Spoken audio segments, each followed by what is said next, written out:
Now, Sue, tell us a little bit about the physical condition that you had. I had been ill most of my life, on and off. The greatest problem with me was inability to put on weight, and I could also, although I averaged about 7.5 stone, I would lose weight really rapidly. So I could lose a stone in 2 weeks. I was incredibly fit. I was an international lightweight rower. I was eating an incredibly healthy diet, so it was a real problem to me. In March of this year, between March and June, I was hospitalised, being drip-fed, because I couldn't tolerate any food, couldn't keep any food down, and I was being drip-medicated. And then in June of this year, I was diagnosed with celiac disease. Celiac disease is actually very common. 1 in 100 people have it, but only 1 in 1,000 are diagnosed with it. And it's actually an autoimmune disease where the body cannot tolerate gluten. Gluten is obviously in carbohydrate, pasta, in breads. It's also in things like soy sauce. It's in absolutely everything that's processed, stock cubes, and so on.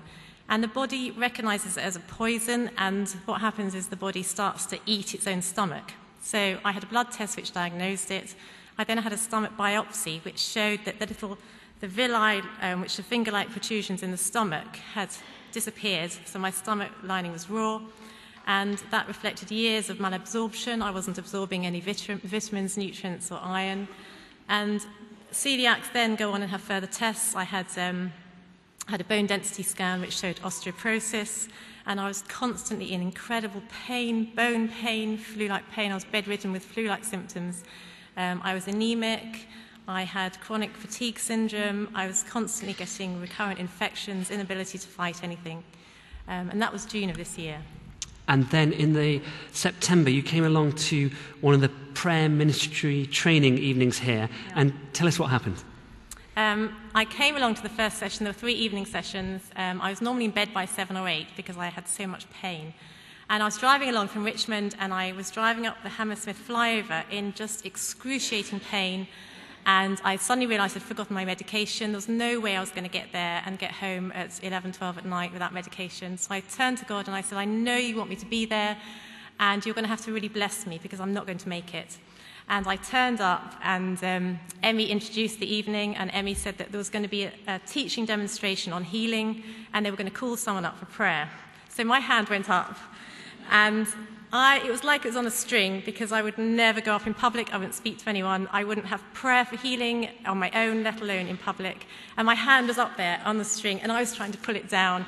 And Emmy said, come on, Sue, come up for prayer.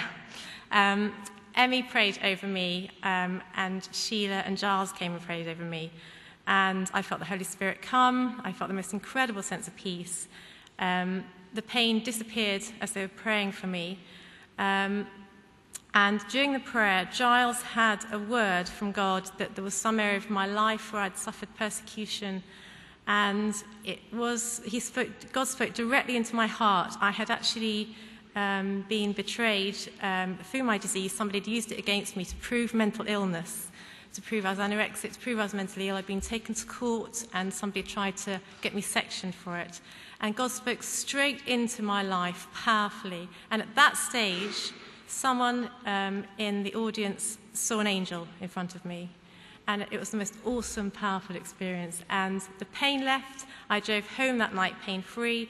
I didn't take any medication. I slept the first night of my life with amazing sleep. And I've been off medication ever since. Thank you so much.